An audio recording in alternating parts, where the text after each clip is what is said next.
자, 우리 오늘 은혜 받을 말씀은 베드로전서 말씀입니다. 우리 베드로전서 2장 9절에서 10절까지 같이 함께 교독하도록 그렇게 하겠습니다.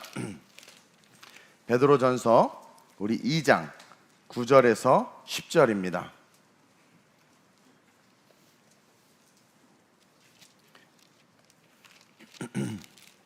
같이 함께 교독합니다. 제가 먼저 봉독합니다. 베드로전서 2장 9절입니다. 함께 제가 먼저 2절이니까 같이 읽을까요? 함께 할까요? 시작. 그러나 너희는 택하신 족속이요 왕같은 제사장들이요 거룩한 나라요 그의 소유가 된 백성이니 이는 너희를 어두운 데서 불러내어 그의 기이한 빛에 들어가게 하신 이의 아름다운 덕을 선포하게 하려 하심이라. 너희가 전에는 백성이 아니더니 이제는 하나님의 백성이요 전에는 긍휼을 얻지 못하더니 이제는 긍휼을 얻은 자니라. 아멘.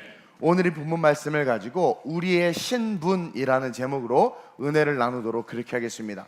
지난주에 우리는 우리가 살아가는 세상이 하나가 아니라 이 지구라는 이 세상 안에 두 세상이 존재하고 있다는 것을 배웠어요. 하나는 이미 멸망당한, 그러나 난옛, 아직은 집행이 되지 않은, 그러나 멸망이 선언된 세상을 말하고, 또 다른 하나는 그 세상 속에서 영원한 천국을 이야기하면서 동시에 그 천국을 바라보기에 지금 사는 삶의 자리와 영역도 역시 하나님의 나라가 되어서 그 천국을 바라보면서 하나님의 나라 속에서 살아가는 그 세상 하나님의 나라가 이 땅 가운데 있다고 그랬어요. 그래서 멸망당할 세상을 살아가는 자들은 이 땅에서 뭘 하든 어떤 것을 성취하고 어떤 디그리를 얻든 그 모든 것들은 다 멸망당하고 없어지게 된다라는 거죠. 결국은 심판과 함께 영원한 지옥으로 떨어지지만, 그러나 이 세상 속에 존재하는 하나님 나라 안에서의 삶을 살아가는 그 하나님 나라에 속한 자들의 삶은 이 땅에서 영원까지 남고 영원까지 존재하면서 칭찬과 상급이 될 그 삶을 살아간다라는 거예요. 그래서 그러한 자들은 반드시, 즉 이 세상 속에 하나님의 나라 속에 속해서 살아가는 자들의 삶에는 반드시 창세기 1장 28절의 말씀이 실천되고 나타날 수밖에 없다고 그랬어요. 그래서 창세기 1장 28절 한번 읽어보면 시작. 창세기 1장 28절 안 나와요? 하나님이 그들에게 복을 주시며 하나님이 그들에게 이르시되 생육하고 번성하여 땅에 충만하라. 땅을 정복하라. 바다의 물고기와 하늘의 새와 땅에 움직이는 모든 생물을 다스리라 하시니라. 지난주 본문이었죠. 그리고 이것을 우리가 뭐라고 이야기하냐면 한마디로 따라합시다. 영적 성장. 그러니까 여러분, 영적 성장은요, 막 방언을 하고 예언을 하고 그 다음에 막 신앙의 깊은 곳에 들어가서 막 기도를 2시간 3시간씩 하고 성경을 몇 독하고가 영적 성장이 아니라, 영적 성장은 멸망당할 세상 한복판에서 하나님의 나라를 누리고 하나님의 나라를 누리기 때문에 그 안에 있는 자들, 그 어떤 자들이 다스리고 정복하고 하나님의 나라를 확장하는 그 삶을 살아가고 살아낼 수 있는 자들, 그러한 자들이 뭐예요? 영적 성장을 이룬 자라는 거죠. 또한 동시에 그 영적 성장은요, 우리의 존재적 신분이, 여러분, 영적 성장을 이루게 되면 우리의 존재적 신분이 죄인에서 완전히 다른 오늘 본문에 나타나는 4가지 신분으로 변화가 되는 성장을 말하는 거예요. 그래서 그 신분을 통해서 자연스럽게 우리는 세상과 구별이 되고 세상에 빛이 될 수 있는 겁니다. 마태복음 5장 14절에서 15절에요. 시작. 너희는 세상의 빛이라. 산 위에 있는 동네가 숨겨지지 못할 것이요 사람이 등불을 켜서 말 아래에 두지 않냐고 등경 위에 두나니 이러므로 집안 모든 사람에게 비치느니라. 즉 하나님의 나라를 누리면서 영적 성장을 한 자들은 다스리고 정복하는 삶을 살게 돼요. 근데 그렇게 되는 삶은요, 세상이 감출 수가 없는 거예요. 그리고 그렇게 사는 삶이 뭐예요? 렛 there be light, 빛이 있으라 하신 예수님을 쫓아 그 빛으로 창조, 다스리고 어둠을 다스리고 공허와 혼돈을 다스리잖아요. 그렇게 되기 때문에 산 위에 있는 동네가 도저히 숨길 수 없는 하나님의 빛이 되고, 그러한 자들은 하나님께서 말 아래 둘 수가 없는 거예요. 등경 위에 둔단 말이에요. 빛이기 때문에. 그래서 모든 사람에게 비추게 하듯 세상에 드러나는 거죠. 이러한 자가 영적 성장을 이룬 자요, 하나님께서 주신 신분, 그 신분을 누리고 있는 자라는 거예요. 그리고 그 신분은 결국 뭐다? 사람들에게 비추이는 빛이 되는 것이다. 그래서 오늘 본문 속에 나타난 우리의 신분에 대한 정체성을 배우고 그 신분의 삶을 살아가는 저와 여러분들 되시길 축원드립니다. 자, 첫째로 시작. 우리의 신분은 택하신 족속입니다. 자, 오늘 본문에 너희는 택하신 족속이요라고 우리의 아이덴티티에 대해서 이야기해 주시는데, 택하신 족속이라는 거예요. 이것은 무슨 말이냐면, 따라합시다. 전적 은혜를 받은 족속이다. 자, 택하신 족속이라는 것은 전적 은혜를 받은 족속이라는 거예요. 다시 말하면 우리가 택함을 받기 위해서 어떤 노력도 어떤 행위도 하지 않았는데, 우리가 예수님을 믿고 지금 이 자리 이곳에 있잖아요. 저와 여러분들이 지금 아름다운 우리교회 소속돼 있고 성가대에 앉아 있죠. 이것이 바로 하나님이 우리를 택해 주셨기 때문이라는 거예요. 이것은 예정론, 파이널 데스티네이션을 말하는 게 아니라 이것은 뭐예요? 전적 은혜라는 거예요. 우리가 오늘 여기 이 자리에 존재하고 있다는 사실 그 자체가 나의 신분이고, 이 신분이 뭐예요? 곧 내가 전적으로 은혜를 받은 자구나. 이게 택한 족속이라는 거예요. 수많은 사람 중에 아브라함을 택했잖아요. 왜 아브라함이냔 말이에요. 우리가 그것에 대해서 신학적으로는 셋의 후손으로서 하나님의 정통성을 가지고 있다라고 말할 수 있지만, 그러나 그 아브라함의 삶은 우상을 숭배하는 삶이었기 때문에 조건이 안 돼요. 근데 아브라함을 택했어요. 택한 족속이 됐단 말이에요. 그건 전적 하나님의 은혜라는 거죠. 따라서 저와 여러분들이 예수 믿기 위해서, 구원받기 위해서 어떤 짓을 하지도 않았는데 태어나 보니까 믿는 가정에서 태어나고 어느 날 전도받아서 그게 받아들여져서 신앙생활하고 있단 말입니다. 이것이 택한 족속. 내가 택한 족속이구나, 내가 전적 은혜를 받은 족속이구나 라는 것이라는 거죠. 그래서 택한 족속인 우리는 과거 택한 족속이라 자랑했던 이스라엘 백성들이 했던 짓을 따라해서는 안 된다라는 거예요. 여러분, 과거 이스라엘은 택한 족속으로서 그것이 영적 교만이 되고, 결국 그 영적 교만은 패망의 선봉, 바로 그들이 택한 족속이라는 혈통적 우월주의로 말미암아 무너져 버렸다는 얘기죠. 하나님이 아브라함을 택하셔서 하나님의 자녀를 삼으시고 그 후손들을 이스라엘이라 부르시면서 하나님의 선민, 선택한 민족으로 세워주셨다는 거예요. 이건 전적 은혜죠. 그러나 그 유대인들은요, 혈통으로는 아브라함의 후손이라는, 하나님이 택하신 하나님의 선민이라는 전적 은혜를 자랑만 했지, 그 혈통적 족속이기 때문에 반드시 지켜야 행해야 되는 것들을 행하지 않았어요. 가나안 땅에서 혈통적 택한 족속이기 때문에 지켜야 되는 하나님의 제사와 예배와 구별됨을 행하지 않은 거예요. 그러면서 자기는 말하기를 나는 하나님의 택한 백성이라는 거예요. 하나님 우리의 왕이시라는 거예요. 나는 하나님의 자녀라는 거죠. 그러면 그 왕의 자녀답게, 택한 족속답게 하나님의 말씀을 삶에 지켜 행함으로 빛을 드러내야 되는데, 혈통으로만 하나님의 혈통임을 자랑했지 그 혈통으로서 주어진 의무는 하나도 행하지 않았다라는 거예요. 무늬만 혈통을 주장했지 그들의 본질은 혈통으로서 행해야 될 행함이 없는 회칠한 무덤, 멀리서 보면 하얀색으로 칠해놔서 그리스의 그 무슨 섬처럼 되게 예뻐 보이지만 가서 보면 무덤이란 말입니다. 시체밖에 없단 말입니다. 오늘 한국교회 화려한 예배, 와 몇천 명 몇만 명 모이는 교회에 누가 있대더라, 와 그 교회 너무 좋대더라, 멀리서 보면 너무 좋은데 구역 예배 참석해 보니까 구역장은 뭐 이단의 소리를 하고 앉아있고, 예배에서는 세상 얘기하고 앉아있고, 찬양팀 너무 은혜롭게 찬양하고 빛이 나는데 그 찬양팀 모인가 보니까 서로 헐뜯고 있고, 하나님의 택한 족속답게, 혈통답게, 전적 은혜를 받은 자답게 그 삶을 살아내야 되는데, 이스라엘 백성들의 내면으로 들어가 보니까 회칠한 무덤처럼 겉으로는 하나님의 백성이라고 말하지만 바알과 아세라를 섬기고 세상 사람들을 따라하고, 세상이 왕이 있으니까 우리도 왕을 주세요, 저쪽 교회에서 트로트 가수 불렀으니까 우리도 트로트 가수 영웅이 불러서 한번 노래합시다,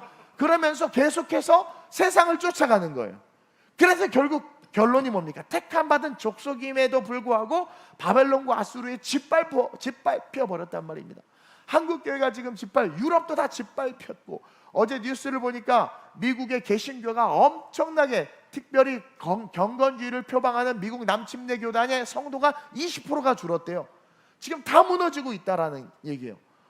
하나님의 택한 족속, 우리의 신분이 얼마나 큰 은혜인지를 망각한 채 구별됨을 잃어버리니까 그렇게 무너져 버리는 거예요. 자, 이사야 43장 21절에서 28절을 한번 자세히 볼 건데 한번 보겠습니다. 시작. 이 백성은 내가 나를 위하여 지었나니 나를 찬송하게 하려 함이니라. 자, 여기 뭐가 있습니까? 하나님의 전적 은혜가 있어요. 이스라엘 백성은 나를 위하여 지었다라는 거예요. 그리고 이 이스라엘 백성은 오늘 우리를 상징합니다. 저와 여러분들이 어느 날 예수 믿게 돼서 이 예배당에 앉아 있다라는 것은 하나님이 나를 지었기 때문에, 그렇게 나를 만들어 버린 거예요. 나에게 전적 은혜를 주신 거란 말입니다. 그래서 우리는 어떠한 존재로서 삶을 살아야 되느냐? 하나님을 찬송하는, 즉 하나님의 말씀을 지켜 행하는, 그래서 우리 자체가 그리스도의 편지가 되고 향기가 되는 삶을 살아야 되는데, 그 다음 절 시작. 그러나 야곱아 너는 나를 부르지 아니하였고 이스라엘아 너는 나를 계속 괴롭게 쭉 여겼으며 읽으세요. 네 번째의 양을 내게로 가져오지 아니하였고 내 제물로 나를 공경하지 아니하였느니라. 나는 제물로 말미암아 너를 수고롭게 하지 아니하였고 유향으로 말미암아 너를 괴롭게 하지 아니하였거늘 너는 나를 위하여 돈으로 향품을 사지 아니하며 희생의 기름으로 나를 흡족하게 하지 아니하고 내 죄짐으로 나를 수고롭게 하며 내 죄악으로 나를 괴롭게 하였느니라. 나 곧 나는 나를 위하여 내 허물을 도말하는 자니 내 죄를 기억하지 아니하리라. 너는 나에게 기억이 나게 하라. 우리가 함께 변론하자. 너는 말하여 내가 외로움을 나타내라. 내 시조가 범죄하였고 너의 교사들이 나를 배반하였나니 그러므로 내가 성소의 어른들을 욕되게 하며 야곱이 진멸당하도록 내어주며 이스라엘이 비방거리가 되게 하리라. 아멘. 자, 너무나도 중요한 말씀이 들어있어요. 하나님이 우리에게 전적 은혜를 통해서 우리를 구원하셨고 우리를 지었어요. 그리고 우리에게 요구하는 삶이 있단 말입니다. 그 신분을 가진 자로서. 근데 2절에 뭐래요? 그러나 야곱아 그들의 첫 번째 죄악은 뭐, 제가 동그라미 1번 쳐놨죠? 너는 나를 부르지 아니하였다라는 거예요. 하나님의 이름을 부르지 않는 겁니다. 하나님을 의지하지 않았다라는 거죠. 그리고 둘째로 뭡니까? 너는 나를 괴롭게 여겼어요.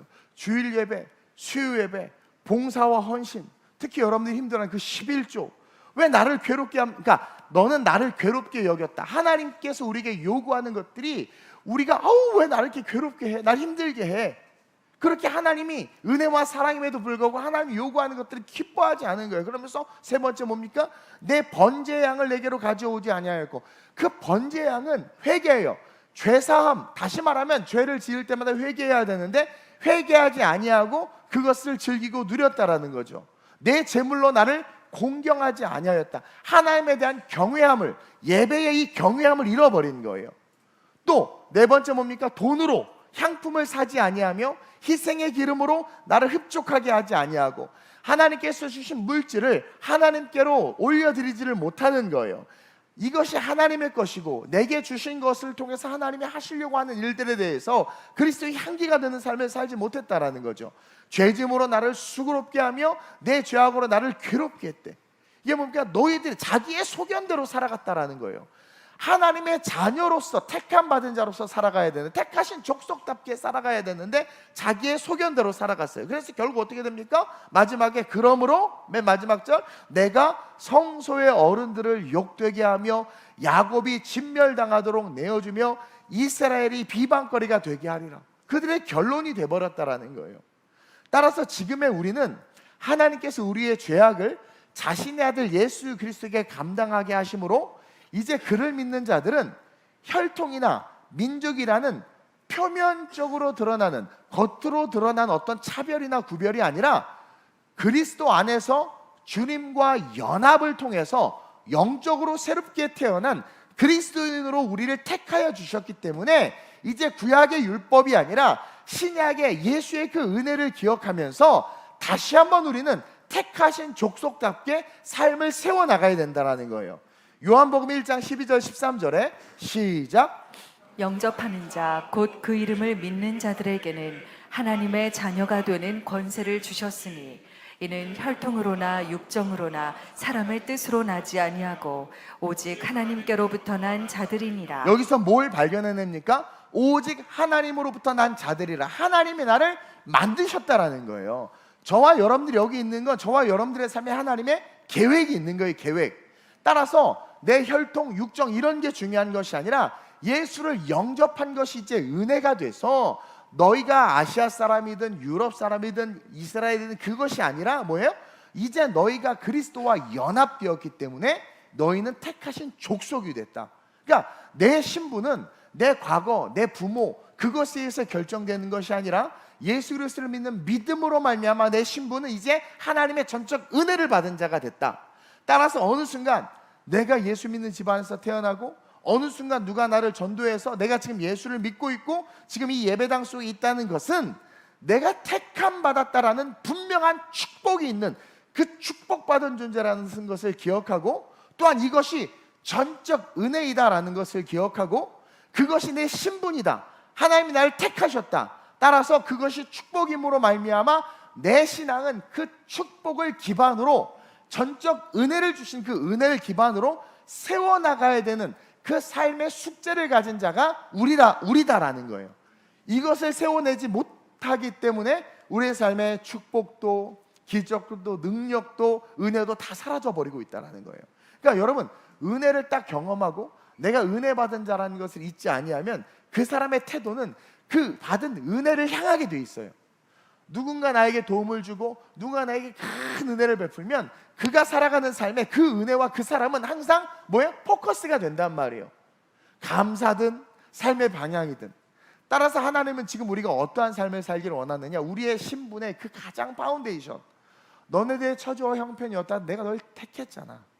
따라서 거기서부터 너네들의 신앙의 삶을 다시 세워나갈 때 내가 너희를 어떻게 한다는 거예요? 너희가 왕같은 제사장이라는 존재라는 것을 알게 하고 나타나게 한다는 거예요. 그러니까 왕같은 제사장은 어디서부터 시작되느냐, 내가 전적 은혜를 받은 자라는 것을 인식할 때 우리의 삶에 성령을 통해서 자연스럽게 우리의 신분이 자연스럽게 상승하면서 나타나는 삶이 바로 왕같은 제사장이라는 거예요. 그래서 둘째로 시작.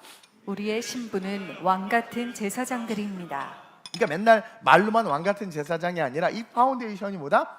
내가 전적 은혜를 받은 자다. 자, 이 왕같은 제사장들의 그 말씀의 근거는 출애굽기 19장 6절로부터 시작되는데 한번 읽어볼까요? 시작. 너희가 내게 대하여 제사장 나라가 되며 거룩한 백성이 되리라. 너는 이 말을 이스라엘 자손에게 전할지니라. 그렇죠? 전할지니라 계속 지금도 유효합니다.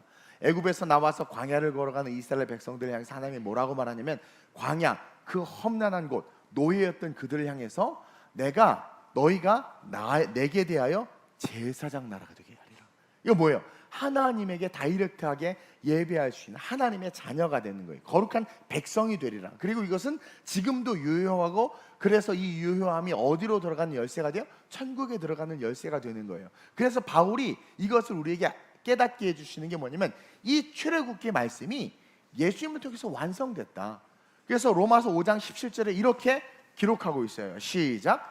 한 사람의 범죄로 말미암아 사망이 그 한 사람을 통하여 왕노를 타였은즉 더욱 은혜와 의의 선물을 넘치게 받는 자들은 한 분 예수 그리스도를 통하여 생명 안에서 왕노를 타리로다. 너희가 내 백성 되리라. 제사장이 되는데 그 제사장이 되는 삶의 결론이 예수 그리스도가 이 땅에서 우리의 죄를 대속함으로 말미암아 실현이 되고 실현된 우리의 삶은 이제 뭐예요? 그 예수 안에서 왕노릇하는 삶이 된다는. 그래서 왕 같은 제사장이 우리의 신분의 본질적 모습이라는 거예요. 그래서 복음을 가지고 오늘의 삶을 살아가는 저와 여러분들의 신분은 이 멸망당하도록 선포되어 있고 그러나 아직은 아닌 이 세상에서 우리는 왕이라는 거예요.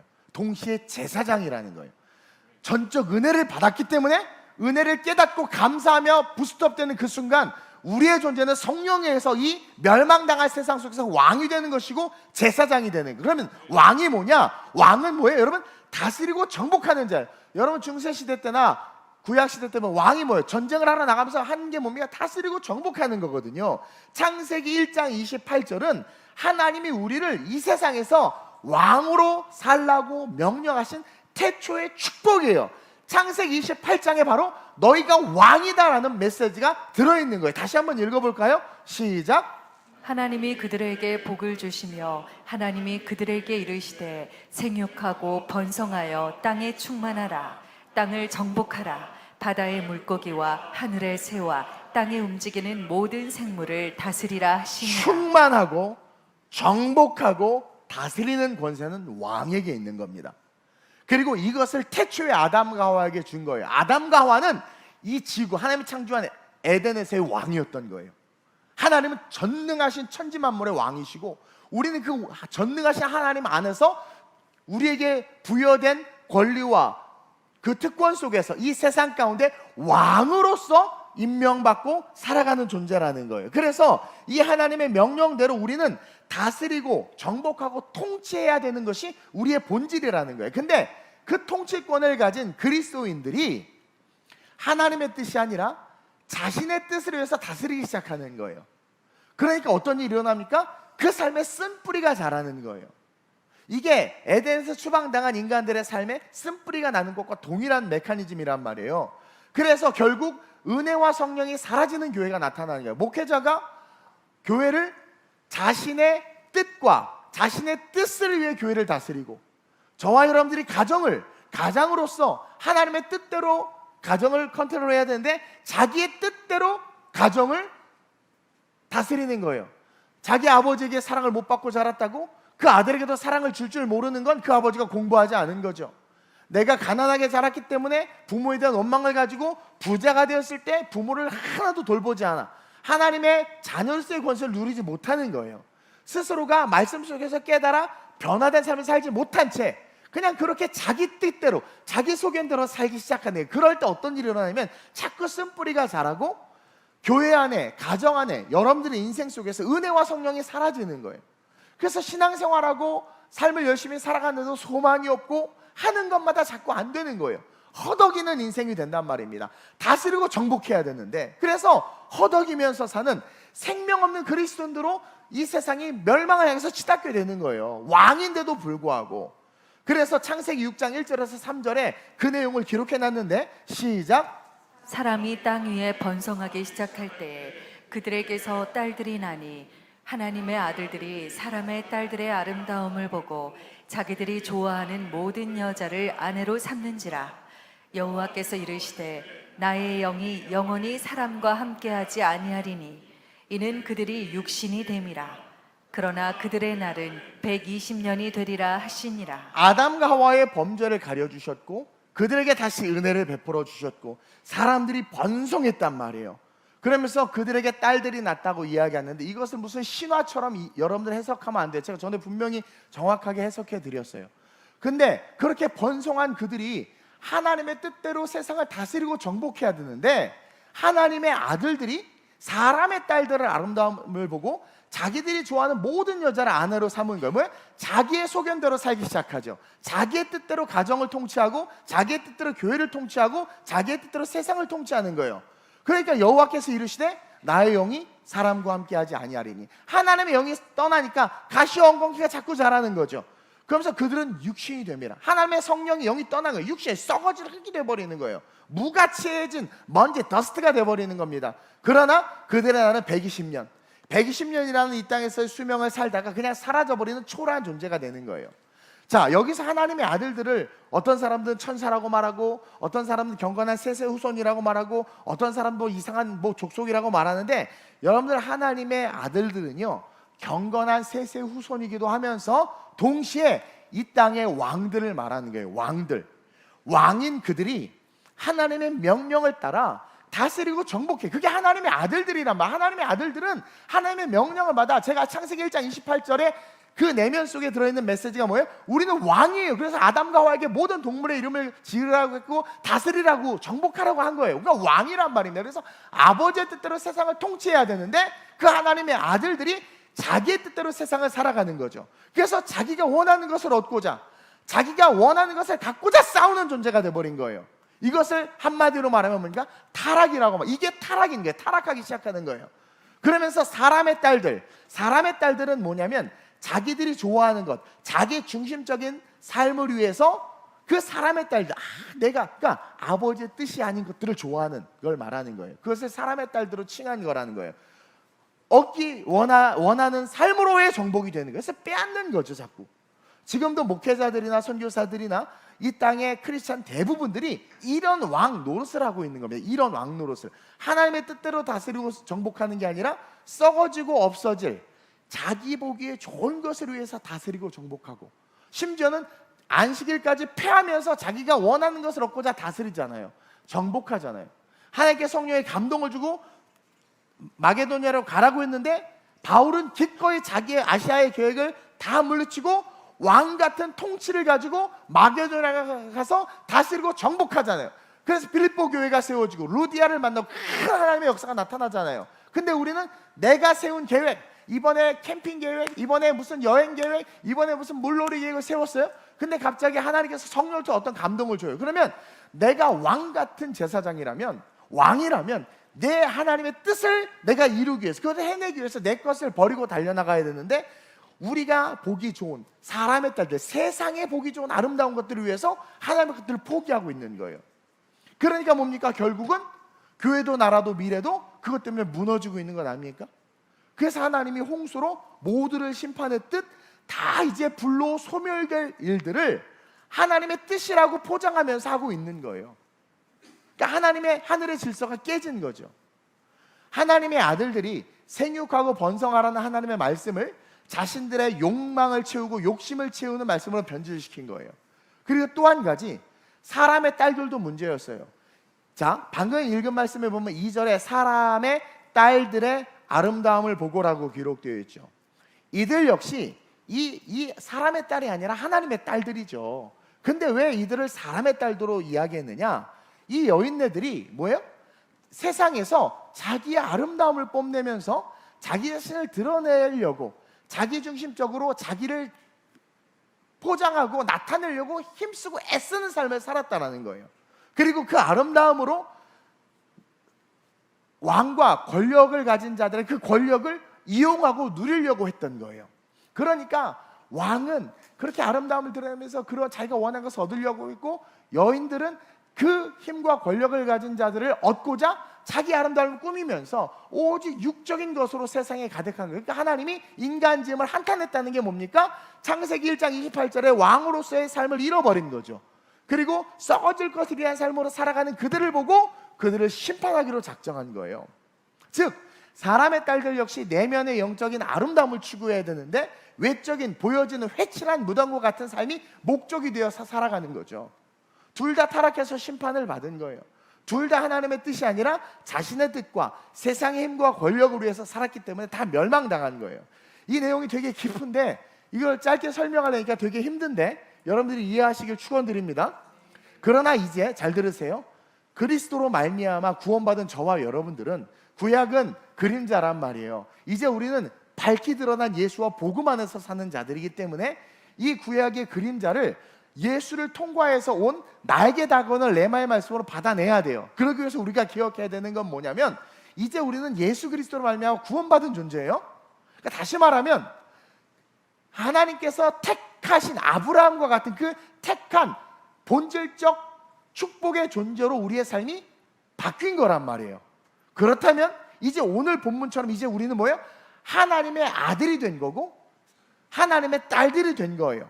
그러니까 다시 말하면 이제 왕이면서 동시에 제사장으로서의 삶을 살아내야 하는 우리의 신분이 회복되어졌다라는 거죠. 즉 세상을 다스리고 정복하되 하나님을 예배하는 제사장으로서 하나님의 영광을 위한 제물이 되도록 세상을 다스리고 정복해야 된다는 거예요. 그것으로 하나님을 기쁘게 해드려야 된다는 거예요. 즉 당시의 왕들이 원하는 것을 뺏어서 자기의 것을 가졌다면 이제 뭡니까? 우리의 왕의 권세는 뭐예요? 다스리고 정복해서 그 다스리고 정복한 것이 뭐가 되도록? 하나님의 제물이 되도록. 이게 왕 같은 제사장인 거예요. 그 당시 창세기 6장에서 그 왕들은 뭘 잃어버린? 제사장 직분을 잃어버린 거죠. 단순히 왕으로서만 산 거고, 여인들은 뭡니까? 여인들도 마찬가지. 제사장으로서의 직분을 잃어버린 채 자기 자신을 위한 자기 자신을 위한 삶을 살아버린 거예요. 그래서 베드로전서를 통해서 너희의 존재가 십자가로 말미암아 값없이 은혜를 받아서 택하신 족속이 됐고, 이 택하신 족속은 왕이 아니고 제사장이 아니고 왕 같은 제사장이 되어야 된다는 거예요. 하나님께 드리기 위한 목적으로 이 세상을 다스리고 정복하는 왕이자 진정한 예배자들이 되어야 된다는 거예요. 그러니 성공하기 위해 예배를 빠지는 것도, 또 예배 드리기 위해서 세상을 포기하는 것도. 우리 청년들 그래요. 예배 다 지키려면 좋은 직장도 못 가요.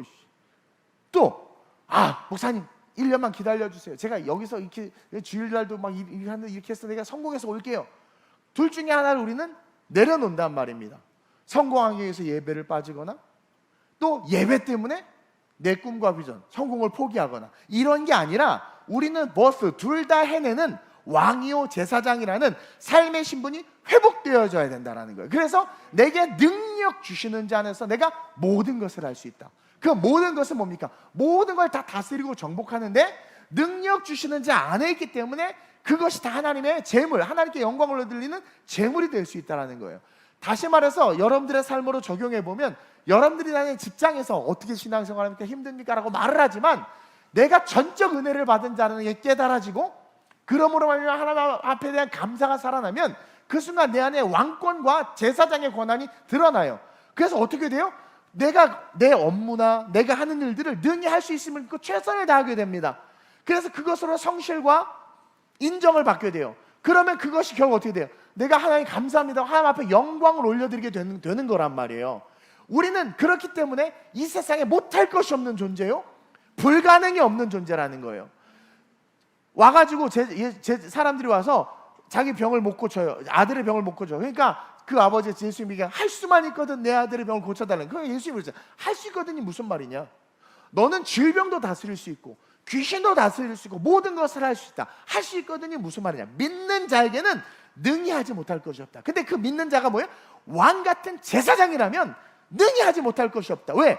다스리고 정복하라는 말씀이 살아났기 때문에 너가 그걸 하고 싶어? 꿈을 꾸고 싶어? 너 할 수 있다는 그 믿음으로 달려나가면 반드시 그건 정복될 수밖에 없어요. 큰 산아 스룹바벨 앞에서 평지가 될지. 어떻게 큰 산이 평지가 됩니까? 근데 그게 되는 존재가 저와 여러분들이라는 거예요. 그러니까 젊은이들 같은 경우는 교회 다니면 있기 때문에 뭘 못해요. 또 성공하려면 어떻게 돼? 그딴 것은 뭐예요? 내가 얼마나 하나님 앞에 택함 받은 존재라는 그 본질적 존재 자체가 없는 거예요. 제가요 사업에 실패하기도 하고 부모님 때문에 어려움을 겪기도 했는데, 예수님을 전적으로 만나면서 제 안에 I can do everything, 모든 것을 할 수 있는 막 그런 꿈이 생긴. 그래서 그때부터 꿈동산이 된 거예요.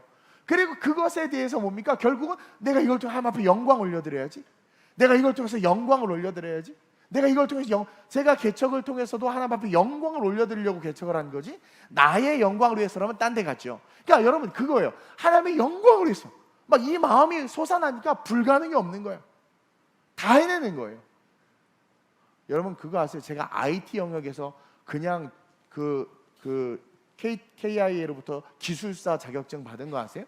기술사는 박사 위거든요. 그래서 제가 그것 때문에 조건도 자격도 안 됐는데 그냥 바로 겸임교수로 임용이 된 거예요.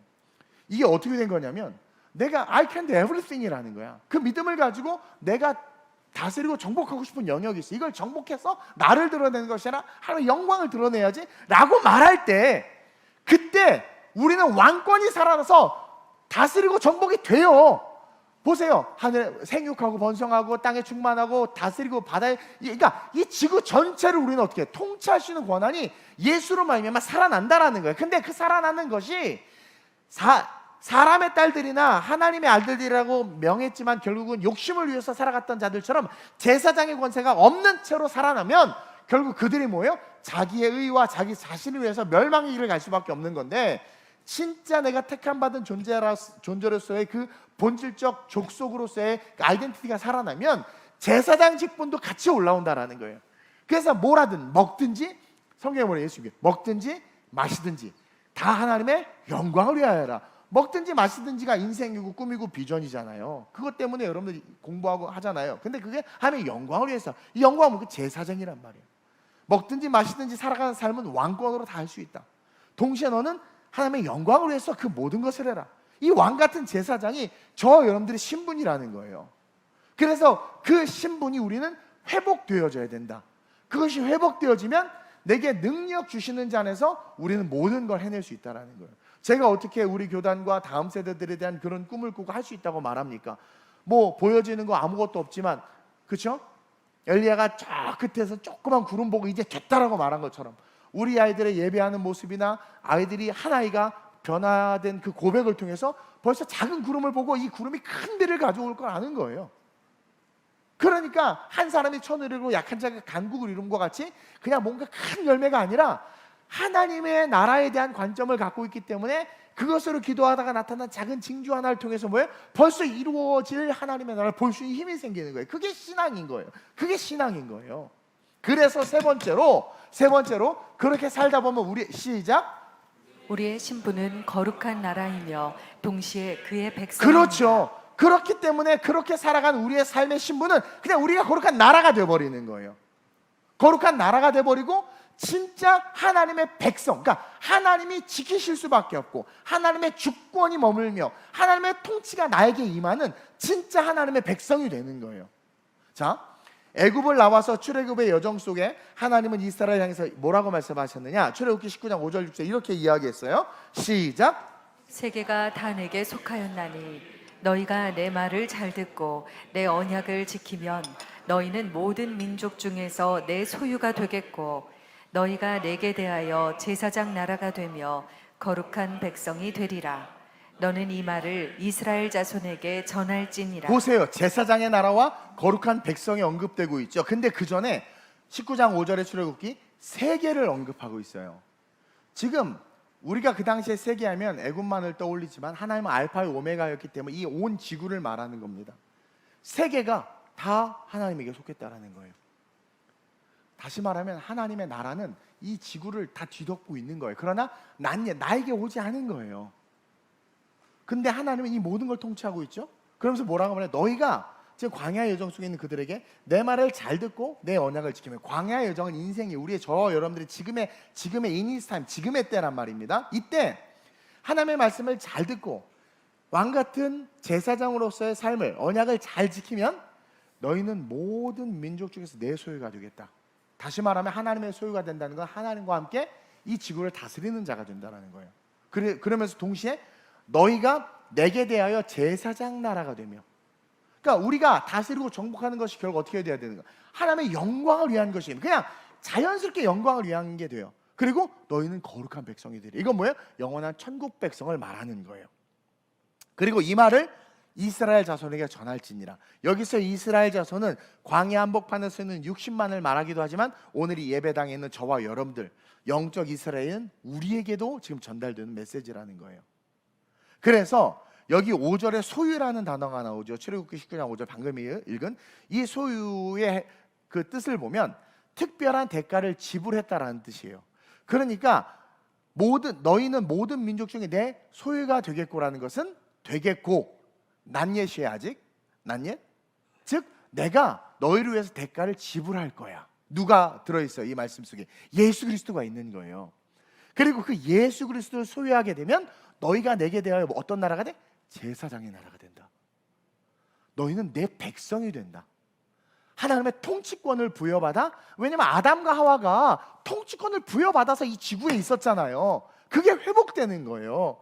그래서 내가 이제 내 소유, 내가 대가를 치를 건데, 그 예수 그리스도인데 그 대가를 치러서 그 예수 그리스도를 보냈을 때 네가 그 예수를 받아들이고 신앙 고백하면 너희는 제사장, 하나님, 너희가 무엇을 하든 아담과 하와처럼 통치권을 가지고 통치할 수 있고 그 모든 다스리고 정복한 것들이 이제 하나님의 영광을 위한 것이 되는 놀라운 하나님의 백성이 된다는 거예요.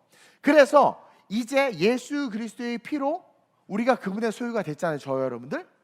그러면 동시에 예수님에게 속한 하나님의 나라의 백성이 나구나 라는 것을 인식해야 돼요. 그러니까 나는 지금 이 멸망당할 지구에 살고 있지만 이 지구 안에 있는 또 다른 나라, 하나님의 나라의 하나님의 백성인데, 하나님의 백성이라는 것은 뭐예요? 아담과 하와에게 줬던 다스리고 정복하는 권세가 이제 나에게 유효한, 그것이 나타날 수밖에 없는 하나님의 거룩한 제사장이 된다라는 거예요. 그래서 결론적으로 우리의 신분이 이와 같이 이렇게 규정을 해놓으시고 이렇게 말씀하는 것은 바로 우리가 세상과 마찬가지로 어둠에 있었지만 그곳에서 불러내서 예수의 은혜의 비단에 들어가게 하신 것, 즉 다시 말하면 지금 오늘 우리가 이렇게 변화된 존재가 된 것, 이것을 아름다운 덕이라고 표현을 해요. 오늘 본문에 덕. 오늘 성경 보세요. 9절에 그러나 너희는 택하신 족속의 왕같은 제사장들 거룩한 나라 그의 소유가 된 백성이 이는 너희를 어두운 데서 불러내어 그의 기이한 빛에 들어가게 하신 이의 아름다운 덕. 자, 첫째로는 내가 그 아름다운 덕을 소유했어. 근데 여기서 이 덕이라는 말이 헬라어로 타스, 아레타스라는 말인데 이게 뭐냐면 덕이 찬양이란 뜻이에요. 다시 말하면 그 아름다운 덕을 선포하게 하심이라. 이 말은 뭐냐면 주님이 나에게 행하신 놀라운 구원의 은혜를 세상에 알리기 위해, 그것을 찬양하기 위해서 우리의 신분을 이렇게 기록해서 보여주고 있는 거죠. 즉 이제 우리의 존재 자체가 예수님이 하신 그 일들, 나에게 나타난 그 일들을 아름다운 덕이라고 하는데 그 일들을 선포해야 되는 존재로 규결되는 거예요. 그렇기 때문에 제가 여러분들에게 이야기했죠. 도덕과 윤리 별로 중요하지 않다고. 맞아요.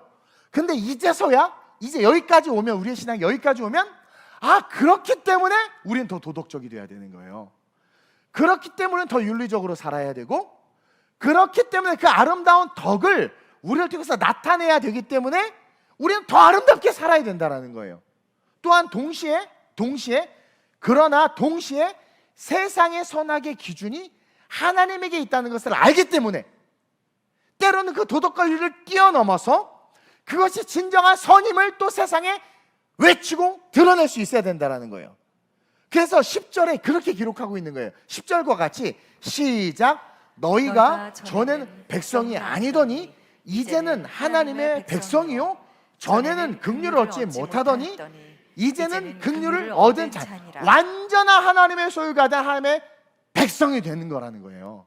그러니까 완전한 하나님의 백성의 결론은 앞에 택하신 족속으로부터 왕같은 제사장의 삶으로 제사장의 존재로서 우리가 변화된 것으로 그치는 것이 아니라 그렇게 된 것을 내가 분명히 알기에 그것을 세상에 말해야 돼요. 아름다운 덕이 그거예요. 찬미해야 돼. 그것을 드러내야 돼요. 그럴 때 비로소 우리는 어떤 존재로 최종적으로 완성되느냐? 전에는 내 백성이 아니더니 왕같은 제사장이 돼서 사울왕 타락했잖아요. 왕같은 제사장에서 다윗도 넘어졌고 왕같은 제사장이 돼서 솔로몬도 다 무너졌잖아요. 왕같은 제사장이 됐어요. 근데 뭐예요? 너희가 전에는 백성이 아니더니 다 아니야, 무너졌어. 근데 뭐예요? 이제는 하나님의 백성이라는 거야. 특징이 뭐예요? 그 차이점이 뭐예요? 끝까지 우리는 뭐예요? 주님이 오시는 그날까지 이 세상의 그 아름다운 덕을, 그 아름다운 덕, 하나님께서 나에게 행하신 일을 말해야 돼. 이것이 뭘로 이어져요? 그것을 말할 수 있도록 하나님께서 사도행전 1장 8절에 뭘 주셔서 성령을 주신 거예요. 그리고 마태복음 28장에서 그거 모든 민족으로 제자를 삼아 아버지 아들과 성령을 세례를 주라는 게 뭐예요? 이 아름다운 덕을 전하라는 거란 말입니다. 그래서 성경을 전체를 통으로 볼 수 있어야 돼요. 그래서 그렇게 하기 시작할 때에서야 비로소 전에는 내 백성이 아니더니 이제는 하나님의 백성이라는 거예요. 왜? 하나님의 아들들도 타락해서 홍수로 쓸어버렸잖아요. 그러니까 하나님의 아들들도 타락했는데 그 아들들이 뭘 못한 거예요? 다스렸어요. 왕들이었고 통치했어요. 엄청나게 많은 일들을 했고 정말 자기 자신의 아름다움을 세상이 부러워할 정도로 뽐냈단 말이에요. 근데 그들의 결론이 그들의 삶의 자리에서 뭐가 없었던 거예요? 아름다운 덕을 선포하는 삶이 없었던 거예요. 그래서 예수님께서 그렇게 마태복음 28장으로 복음을 전하고 선교하라고 이야기한 거예요. 그러니까 거기까지 가야 이제는 하나님의 백성이요, 거기까지 가야 이제는 긍휼을 얻은 자가 되는 거예요. 완전한 용서, 회개를 통한 치유, 그리고 뭐예요? 흔들리지 않는 구원의 확신을 갖게 되는 거예요. 그래서 세상 사람들로 하여금 하나님의 백성이요? 너희는 하나님의 백성이야. 하나님의 긍휼을 얻은 자가 돼야 돼 라고 세상 사람들로 하여금 그들이 그렇게 될 수 있도록 우리는 그들을 어떻게 그들의 신분을 깨닫고 깨우칠 수 있도록 복음을 전해야 되는 거예요. 이거 말씀 준비하다가 사실 죽을 뻔했는데 되게 어려운 내용인데 다시 한번 잘 들어보시길 바래요. 집에 가서도. 그래서 자, 제가 정리하면서 결론을 맺습니다. 우리가 세상을 예수님께서 주신 신분으로 살아가야 된다라는 거예요. 이 세상을 살아가되 예수님께서 주신 신분으로 살아가야 돼. 근데 그 신분을 알아야 돼. 그리고 그 신분의 시작점이 뭐예요? 택함 받았다라는 전적인 은혜야. 그러니까 여러분들 그걸 알아야 돼요. 제가 이번에 우리 인도네시아 갔잖아요. 우리 장영희 집사님도 그러고 우리 팀원들도 그러고. 얘는 태어나 보니까 이슬람 집안에서 태어났어. 자기도 모르는 사이에 엄마가 호적 신고하면서 종교란에 무슬림이라고 써버렸어. 이게 뭐예요? 그리고 우리가 쓰레기 마을을 갔는데 정말 악취 냄새 장난 아니에요. 근데 정말 아니 어떻게 세계 16위야 경제가 인도네시아가. 깜짝 놀랐어요. 근데 필리핀의 쓰레기 마을보다 더 열악해. 거기서 그냥 그 먹고 자고 살아. 근데 제가 뭐가 속상하냐 그걸 보면서 아니 이 땅에서도 이렇게 저주받은 삶, 쓰레기를 더미를 뒤져가면서 사는 삶인데 이렇게 살다가 더 지옥 같은 지옥으로 가면 이것처럼 비참한 인생이 어디 있어요? 근데 반면에 눈 떠보니까 대한민국에서 태어났어. 엄마 아빠 마음에 안 드는데 극성맞은 장로님 권사님이 엄마 아빠가 아주 그냥 그래가지고 그냥 어렸을 때 콕 끌려 나왔어 이렇게. 그러다가 보니까 어느 순간 이렇게 교회에서 뭐 은혜도 없으면 찬양인도 하고 회장도 했다 뭐 이게 해. 근데 여러분 이게요 내 의지. 여러분들이 태어날 때 선택권이 있습니까? 우리의 심장이 뛴다는 건 하나님의 로아흐, 하나님의 호흡이 들어온 거예요. 그러니까 내가 지금 이것을 누릴 수 있는 이런 존재로 택함 받았다는 그 전적인 은혜가 먼저 살아나야 되는 거예요. 그러면 목사님 하나님 너무 불공평해요. 쟤는 왜 이슬람으로 태어났어요? 아니 불공평하지 않아. 우리는 그냥 싸잡아다 죽어야 될 존재라니까요. 그냥 우리는 이 땅에서 뭐 멋부리고 아름답게 살아가고 부를 누리고 뭐 람보르기니를 타고 막 다니지만 그냥 싸잡아 죽어야 될 존재예요. 그러니까 누구는 뭐로 태어나고는 중요하지 않으니까 이 땅에 우리가 존재하는 건 죄인으로서 이미 사형 선고를 받았기에 의미가 없는 그 의미 없는 짓을 우리는 하면서 잘났다고 떠들고 있는 거지만 우주적 관점에서 보면 우리는 먼지일 뿐이고 그냥 지옥의 불쏘시개라는 거예요. 이해돼요? 그러니까 인본주의적 세계관 속에서 불쌍하다, 부럽다가 아니라는 거죠. 그냥 다 죽어야 되는 존재인데 그 안에서 그 죄악의 장아찌 속에서 하나님이 나를 택했다는 거. 이 전적인 은혜가 살아나야 되는 게 이 한국교회가 살아나고 저와 여러분들이 진짜 하나님의 신분을 누리는 삶으로 큰 산과 수르바벨 앞에서 평지가 되리라는 말씀이 실제가 되는 하나님의 제자로 거듭날 수 있는 거라는 거예요. 그래서 우리가 이 세상을 예수님께서 주신 신분으로 살아가야 되는데 그 파운데이션이 뭐냐면 여러분들이 전적인 은혜를 받았다는 거. 어떤 노력도 어떤 수고도 하지 않았는데 극성맞은 부모 밑에서 태어났고 어느 날 친구가 전도를 했는데 그게 그냥 믿어졌단 말입니다. 이게 저도 마찬가지예요. 저도 태어날 때 막 불교에 이름 올려놓고 그랬대요.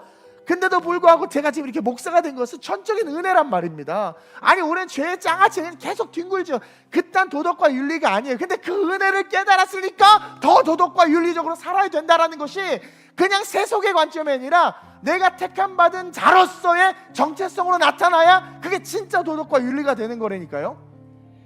그래서 그 전적인 은혜를 기억하고 그 은혜로 말미암아 나는 이 세상을 다스려야 돼. 저 이 무슬림들을 다스리고 저들을 정복해야 돼. 내가 열심히 어떤 사업을 하고 핫도그를 튀겨서 팔지만 이 일을 하는 이유도 옆집 핫도그집을 다스리고 정복하기 위해서 그 집을 문 닫게 하는 게 아니라 이 물질을 가지고 이 일을 통해서 나와 관계하는 모든 자들이 너희들의 감춰진 신분이 그 하나님의 자녀라는 것을 알게 해야 된다는 거예요. 그러니까 우리의 다스림과 정복은 바로 그거예요. 그래서 그렇게 정복했을 때 누가 기뻐요? 하나님이 기뻐하잖아요. 그러니까 왕으로서 다스렸는데 그 다스림을 하나님 너무 기뻐. 왜? 사람의 딸들을 취한 것이 아니야. 다스림이 뭘 취한 거예요? 재물을 취한 거야. 하나님께서 받으시는 영광을 취한 거 아니에요? 영원 구원이니까. 그래서 그 은혜로 말미암아 다스리고 정복하는 삶을 살되 그 다스리고 정복하는 삶이 제사장으로서 하나님께 드리는 제물이 되어야 돼요. 어제 침례식을 하면서 문답할 때 마지막에 모든 교단의 문답의 마지막에 그게 있어요. 이제 신앙 안에서 11조 생활을 하겠습니까? 대답은 정말 잘해요. 아멘.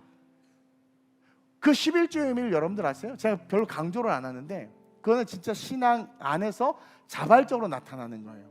그러니까 모든 것을 주신 분이 하나님이라는 것을 아는 자들만이 나에게 그걸 다 주셨어. 그래, 이 10의 1을 하나님의 나라를 위해서 올려드릴 수 있는 자들이거든요. 사실 교회와 목회자와 하나님의 선교는 그것으로 이루어지는 거예요. 이게 뭡니까? 제사장으로서의 삶, 즉 하나님께 드리는 제물이 되는 삶이 되는, 그러니까 내 생활과 직업 자체도 제물이 돼버리는 거예요. 11조라는 건 내가 제물이 됐다는 뜻이거든요. 그리고 동시에 꿈을 이루고 비전을 이루는 것이, 제가 업스트림으로 가라고 하는 이유가 그거예요. 업스트림으로 가서 정치인이 되고 경제의 리더들이 되고 하라고 하는 이유가 뭐냐면, 교수가 되고 업스트림 탑다운 방식으로 복음을 전하라고 말하는 이유가 그거라는 거예요. 왜? 우리는 다스릴 수 있기 때문에, 왕이기 때문에. 그러나 그렇게 다스려서 그 영역이 하나님의 나라가 됐어요. 하나님한테 과대표가 돼서 학과의 제사 제도를 없애고 뭐 대동 뭐 그런 거 다 없애버리는 거야. 그것 자체가 나쁜 게 아니에요. 왜? 도덕과 윤리의 선이 우리는 세상에 맞춰져 있지 않으니까 없애는 게 맞잖아요. 성경의 기준에 맞으니까. 그러므로 말미암아 그곳에 하나님의 나라가 임하게 하니 어떻게 돼요? 다스렸고 동시에 제사장으로서 올려드린 거 아닙니까? 그래서 하나님의 영광이 되는 다스림과 정복을 하는 존재가 우리다. 그래서 그 모든 다스림과 정복을 통해서 얻은 그 전리품들은 제사장으로서 하나님 앞에 올려드려야 되는 것이다.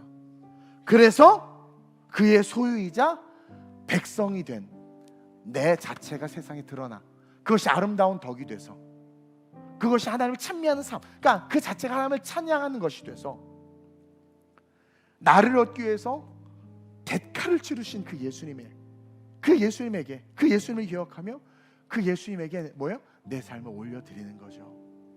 그 예수님을 전하는 거죠. 그래서 그 대가를 치르신 값진 십자가의 은혜, 예수 때문이다. 그래서 그 십자가의 은혜를 세상이 알도록 하는 것. 그래서 더 잘 살고 더 보기 좋게 자신을 복종시키는 거죠. 더 잘 살고 더 보기 좋게 어찌하든 한 영혼이라도 구원하기 위해서 다스림의 통치를 펼쳐나가야 되는 거예요. 우리는 어느 순간 순식간에 다시 멸망받을 하나님의 아들들로 변질되고 타락하고 있잖아요.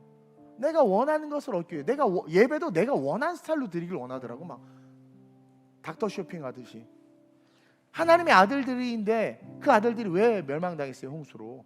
그 왕들이 다스림이 다 자기 소유를 위한 거 아니겠습니까? 근데 이게 한순간 온단 말이에요. 이번에 인도네시아에서 만난 인도네시아 목사님들이 소원이 뭐냐고 물어봤더니 한국에 오는 거야. 다 한국에 오고 싶어해. 또 한국 선교사님을 통해서 한국에서 공부하고 인도네시아로 가서 목회를 잘하고 있는 목사님이 계신데, 그분도 한국 가고 싶어요. 한국 너무 좋아요. 그 K-팝이나 BTS 때문에 그런 거 아니란 말이에요. 근데 제가 그 얘기를 들으면서, 그건 뭐 제가 필리핀이나 아시아 지역에 가면 누구나 다 한국에 오고 싶어요. 믿는 자들은. 안 믿는 자들은 한국에 오는 이유가 K-팝 때문인데, 믿는 자들이 한국에 오는 이유는 뭐예요?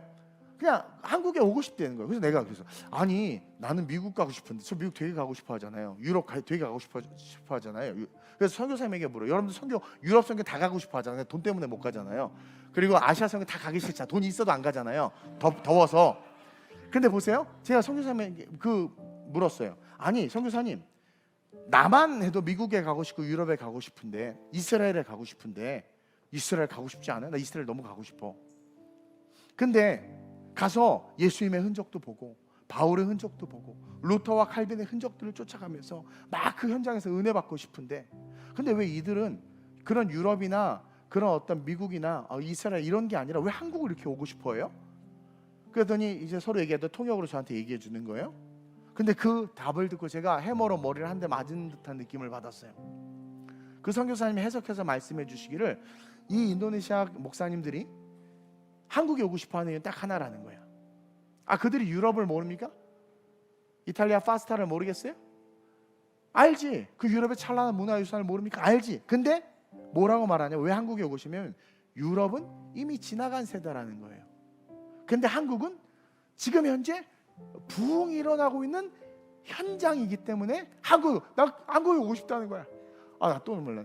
근데 너무 은혜를 받은 거예요. 근데 우리는 그들이 오고 싶어 하니까 유럽은 이미 다 지나갔잖아요. 왜냐면 교회 텅텅 비고 카페로 술집으로 팔려나가고 찬란한 건물 막 밀라노 두오모 얼마나 멋있는지 몰라. 500년 동안 지우고 막 그렇게 화려한데 10명 20명 예배들 그거 이미 거기 부흥이 끝났어. 껍데기만 있네. 근데 한국은 막 엄청나게 지금 부흥의 역사에 있는 걸 전 세계가 알아요. 그러니까 영원 그 부흥을 갈망하는 목회자들이 와 대단하다 싶은 거예요. 그러면서 한국에 오고 싶어하는 거예요. 그 프레이얼 마운틴, 그러니까 오살리 기도원이요. 외국에서 엄청 유명합니다. 기도의 산. 막 거기서 성령 받고 막 그 한국의 그 전 세계에서 두 번째로 가난한 나라가 세계 경제 10위 대국으로 올랐었잖아요. 그게 그 부흥의 그걸 아는 거예요. 그래서 자기도 그 부흥 속에 들어가고 싶은 거야. 그래서 오살리 기도원 오는 게 소원이야. 내가 주세페 삐콜로 목사 유럽에 샀는데 한국 데리고 왔잖아요. 하도 그 죽기 전에 프레이얼 마운틴 가보는 게 소원이야. 울어 거기 가서 울어. 우리는 에휴 야 밥도 맛없고 그러는데 울어. 그 우리 유럽 가는 죽은 거 보는 거 좋아해. 근데 한국은 현재 부흥이 일어나고 있잖아. 난 거기에 가고 싶다. 그 현장 속으로 들어가고 싶다라는 거예요. 세계에서 제일 큰 교회인 여의도 순복교회를 보고 알고 싶다는 거예요. 한국의 그 새벽기도, 구역 사역, 막 버스 미션이라고, 버스 미니스트리라고 그러고, 버스 타고 사람들 다 데리고 오는 이런 거, 이런 따라하더라고. 배워서 그대로 해. 그래서 10,000명이 넘는 교회가 세워졌어요. 인도네시아에. 그 이슬람 나라에. 정말 한국에 와서 그런 것들을 보고 오살리 기도원을 그대로 본따서 기도원을 만들었어. 근데 우리 한국 성도들 거기 가서는 와 은혜가 된다. 인도네시아 겟세마네 기도원 가서는 오살리 기도원을 본따서 만들었는데 와 은혜가 된다 좋다. 그런데 한국에 오살리 여기 더러워. 여기 뭐 기도원도 여기가 더 좋아요. 왜 이런단 말이야. 제정신이 아닌 거죠. 예수를 잊고 살아가는 우리의 모습과 똑같지 않아요? 예수님이 선명하게 하신 말씀이 있는데 우리의 이성과 지성으로 그 틀을 깨버리고 그거는 옛날 말이고 11조 필요 없고 헌신 다 필요 없고 돈 주고 사람 쓰면 되고 우리끼리 예배 그냥 쌈박하게 드리고 그냥 구역지켜 놀러. 우리만의 하나님이 제정해 놓은 법들과 기록된 말씀들을 무시한 채, 그러니까 원조를 무시한 채 뭐예요? 짝퉁을 더 기뻐하는 거예요. 짝퉁을. 근데 그것을 보고 인도네시아의 그 GBI 마하르 샤론 교회 같은 경우는요, 성전도 여의도 순복이랑 똑같이 지었어. 우리는 벌써 그런 얘기하면 뭐 교회가 좋다 나쁘다 목사님 어떠다 이런 얘기하잖아. 근데 그들은 그런 게 안 보이는 거야. 뭐 바울은 나쁘진 않았습니까? 다윗은 뭐 나쁘진 않았어요? 왜 자꾸 그것만 보자. 그것 자체가 뭐예요? 왕 같은 제사장이 아닌 거예요. 왕인 거예요. 왕. 내가 선하게 주체인 거야. 근데 이들은 그걸 안 보고 그 부흥한 그 하나님의 부흥을 보여. 부흥시킨 이유가 있다라는 거죠. 그래서 성전도 여의도 순복이랑 똑같이 지었어. 안 해보고 놀라서 완전 똑같이 지었어. 그랬더니 이슬람에서 10,000명의 그리스도인들이 주일날 10,000명 예배드린대. 그런 성도들 키워냈어요. 가서 보고 사진 찍어왔어요. 그러면서 이들이 부흥을 사모하는 모습을 너무 부끄러웠어. 이들이 보기에 우리는 그 부흥과 성령의 역사와 하나님의 일하심 그 현장 한복판에 있으면서도 그것을 보지 못한 채 과거에 사라진 것들을 쫓고 있는 거죠. 옛날에 새벽 종치면 새벽 예배했어. 그럼 그렇게 해야죠. 종을 또 쳐야 되나? 꼭? 그러니까 세상이 뽐내는 아름다움들을 찾아다니고 자신의 아름다움을 과시하는 타락한 하나님의 아들, 인간의 딸들이 되어가 버린 건 아닌가. 우리 스스로가 돌아봐야 된다는 거예요. 그러면서 다시 성경이 말하는 우리의 신분을 회복하고 기억하라는 거예요. 그래서 제가 이 말씀을 준비하는데 맥이 안 맞아. 이게 너무 쏟아낼 게 많으니까 막 너무 몸은 피곤하고 지친데 정리가 안 되는, 너무 막 여러분들이 잘 이걸 제 마음을 하나님께 주신 이 메시지를 기억했으면 좋겠어요. 그래서 성경이 말하는 우리의 신분의 회복부터 시작돼야 되는 거예요. 그리고 이 부흥의 한복판에는 우리의 삶이 얼마나 복된 삶인지를 깨닫고 온 민족과 열방에 그의 기이한 빛에 들어가게 하신 이의 아름다운 덕을 선포해야 되겠다. 이걸 깨달은 거예요. 그래서 우리 성도들과 그 일에 더욱더 열심을 내야 되겠다 결심했어요. 그래도 감사한 건 아름다운 우리 교회 EMTS 에듀케이션 미션 트레이닝 스쿨은요, 믿음의 선지, 우리 유럽 가요. 근데 우리는 유럽 가서 보고 좋다 사진 찍고 그게 아니라 그 가서 스터디를 하고 배워서 그것을 오늘의 삶으로 가져와 내일로 이어지도록 하는 그 신앙의 유산을 위한 거라 내 나름 프라이드가 있었어요. 여러분 EMTS 가봐서 알면 얼마나 빡세요. 이번에 목사님들도 너무 빡셌다고 힘들다고 막 그래. 정말 빡세게 한 것도 아닌데. 근데 우리의 EMTS는 그런 세상이 추구하는 유럽이 아니라 본질을 쫓고 있잖아. 얼마나 아름다워요. 그래서 우리 교회가 난 너무 감사한 거야. 사랑하는 성도 여러분, 우리가 택함 받은 은혜 속에 있다는 사실 잊지 말아야 돼요. 여기서부터 시작해야 돼. 이게 태어났던 이 대한민국 이 좋은 곳에 예수 믿는 가정, 이거 정말 오늘 다 믿음의 가정에서 자란 애들은요, 부모에게 다 용돈 좀 주세요. 드리세요. 그리고 자기가 1세대 더 감사해야 돼. 더 감사해야 돼. 집 팔아 성금해야 돼. 내가 1세대가 된 거. 여러분 그 다음부터 쭉쭉이야. 이슬람에서 간증을 들었는데 조폭이었던 사람인데 그 할아버지가 어느 날 예수 믿게 됐어요. 그것 때문에 핍박을 많이 받았는데 조폭이가 잘 못 건드리는 막 전도했어. 근데 그 아들들은 아빠가 한번 그 십자가를 져놓으니까 그 다음에 이슬람 나라에서 아무 문제 없이 크리스천으로 잘 살아가는 거야. 그러니까 내가 1세대가 됐다는 건 대단한 거야. 대단한 거예요. 오히려 2세대 3세대로 태어난 애들이 명함 못 내미는 거지. 그러니까 얼마나 감사해. 그러면서 동시에 이제는 내가 왕이다. 그러나 제사장이다. 이걸 잊지 말아야 돼요. 왕이다. 그러나 제사장이다. 이게 보스라는, 함께 돼야 된다는 거예요. 그래서 우리의 사업, 학업, 모든 성취, 이 모든 것들이 우리는 왕이기 때문에 이루어내야 돼요. 우리는 성공할 수밖에 없어요. 세상에 말해서 말하는 석세스는 성경에서 말하는 빅토리란 말입니다. 왜냐하면 다스리고 정복하는 권세가 있기 때문에. 그래서 왕으로서 그것을 이루어내야 돼. 그리고 그렇게 이루어낸 업적이 제사장으로서 하나님께 올려드리는 향기로운 예물이 돼야 돼. 그래서 여기서 성공해서 얻은 그 하나님의 이 땅에서 정복한 것을 가지고 이제 예복을 입고 제사장이 돼서 하나님 앞에 올려드리는 이 삶이 돼야 되는 거예요. 그래서 누가 봐도 저 사람은 하나님의 소유된 백성이구나. 그냥 하나님의 덕이 그냥 보이네. 아니 그냥 존재 자체가 하나님을 찬미하고 있네.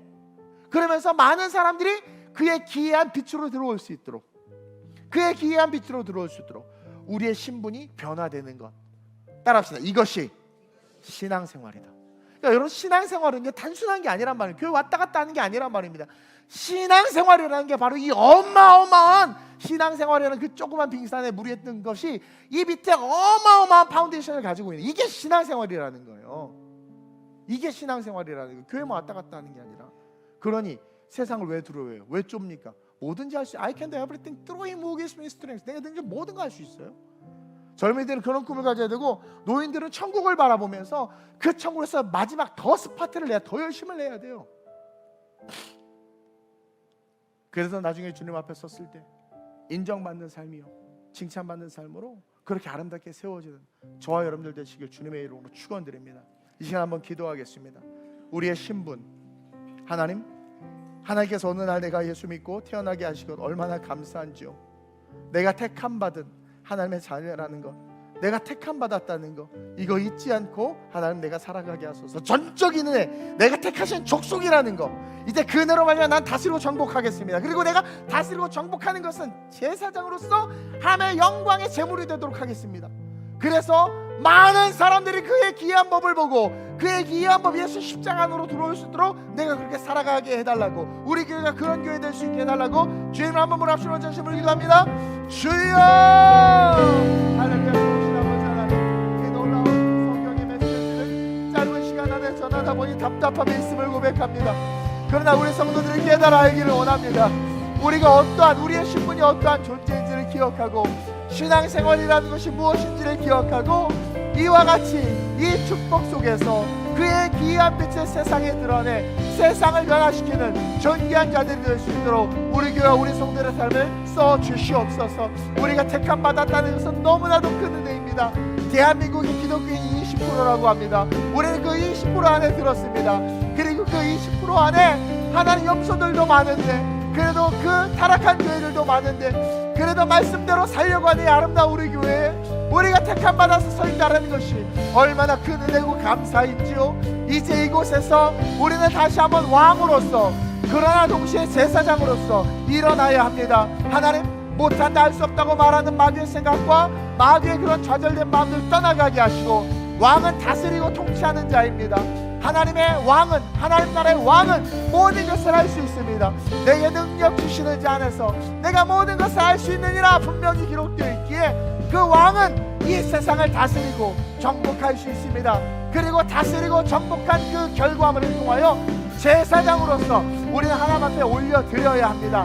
내가 원하는 것을 위한 삶이 아니라, 내가 원하는 것을 얻기 위한 정복 전쟁이 아니라, 빼앗기 위한 다스림이 아니라 하나님의 영광과 재물을 위하여 다스리고 정복하는 자가 될 수 있도록 인도하여 주옵시고, 그러므로 말미암아 그의 거룩한 소유, 그의 백성됨이 드러나 하나님의 기이한 법을 세상에 전파하는 존재 자체가 빛이 되는, 존재 자체가 빛을 전하는, 존재 자체가 하나님의 영광을 나타내는 이 시대의 진정한 신앙생활하는 신앙인들 되게 하여 주옵소서. 부족한 종을 용서하여 주옵소서. 하나님, 답답함이 있습니다. 그러나 우리 성도들이 알게 될 줄로 믿사오니 종과 함께 하나님, 우리의 신분이 어떠한 신분인지를 깨달아 하나님 다시 한번 우리의 삶의 주변을 정리하고 툴툴 털고 일어나 오직 그의 나라와 그의 일을 위하여 살아가게 하여 주시옵소서. 할렐루야. 그 나라에 이를 때까지 순례의 걸음 멈추지 않으리. 어떤 시련이 와도 나 두렵지 않, 왕이기 때문에 주와 함께 걷는 이 길에, 주와 함께 걷는 이 길에, 주와 함께 걷는 이 길에. 우리 가슴에 두 손을 얹고 그 나라의 일을, 우리는 순례자예요. 가져갈 수 없어 이 땅의 것들. 순례의 걸음 멈추지 않으리. 왕같은 제사장으로서 어떤 시련이 와도 나 두렵지 않, 주와 함께 걷는 이 길에. 하나님, 부족한 종의 연약함을 용서해 주옵시고, 하나님, 마음 가운데 답답함이 있지만 오늘 이 메시지가 우리 사랑하는 성도들에게 잘 전달되어지기를 소망합니다. 하나님, 도처에 무너지는 소리가 들립니다. 기후부터가 우리가 얼마나 이 자연을 다스리고 정복하지 못했으면 이렇게 됐겠습니까? 하나님, 그 척박한 이슬람 땅에서 은혜를 사모하며 힘겹게 신앙생활하는 자들을 보니 우리가 얼마나 오만과 교만과 독선에 빠져서 하나님 주신 은혜를 잃어버린 채 우리가 원하는 것을 얻기 위해서 정복하고 다스리는 타락한 하나님의 아들들이 되었고, 우리의 자신을 뽐내기 위한 사람의 딸들이 되었는지 깨달아 알게 되었습니다. 하나님, 우리 교회가 또 우리 성도들이 하나님의 택함 받은 하나님의 족속이라는 그 신분, 그 시작점을 하나님 다시 한번 분명히 기억하게 하시고, 대한민국 기독교 인구가 점점 줄어서 20%라고 합니다. 그 중에 거짓과 가짜와 하나님 기뻐하시는 교회들도 많은데, 그럼에도 불구하고 이렇게 아름다운 우리 교회 말씀과 어찌하든 몸부림치며 아버지의 뜻대로 살려가는 교회 가운데 우리가 서 있을 수 있다는 것 자체가 얼마나 은혜이고 감사한 줄, 하나님 택한 족속으로서 감사가 살아나게 하시고, 그 파운데이션 위에 다시 한번 하나님의 왕권이 임하는, 아담과 하와에게 주셨던 땅을 다스리고 정복하라고 말씀하시고 왕권이 회복되어지되, 동시에 왕이면서 제사장인 우리가 다스리고 정복하는 것이 내 욕심 때문이 아니라 그것으로 하나님 앞에 영광 올려드리기 위하여, 그것이 하나님의 재물이 되게 하기 위하여, 그것이 하나님 앞에 올려드리는 거룩한 하나님의 향기가 되게 하기 위하여 다스리고 정복하는 진정한 이 시대에 왕같은 제사장들로 일어날 수 있도록, 그래서 거룩한 백성 하나님의 나라 될 수 있도록 세상 사람들이 우리를 통해서 당신의 기이한 빛을 보게 하시고 그것을 사모하게 하시고 그 안으로 들어올 수 있게 하기 위하여 하나님, 오늘 우리가 이 세상을 다시 한번 새롭게 일어나 살아가게 하여 주시옵소서. 마지막 때가 점점 다가오고 있습니다. 멸망당할 세상 속에서 없어질 것으로 해서 아둥바둥하고 있지는 않은지 돌아보게 하시고, 다시 한번 왕권을 가지고 제사장의 옷을 입고 일어나 불가능이 없음을 믿고 꿈을 향해, 비전을 향해, 주신 사명을 향해 거룩하게 항해하는 아름다운 순례자들 되게 해 주옵소서. 감사함을 드리며 좋으신 예수님의 이름으로 축복하며 기도드립니다. 아멘.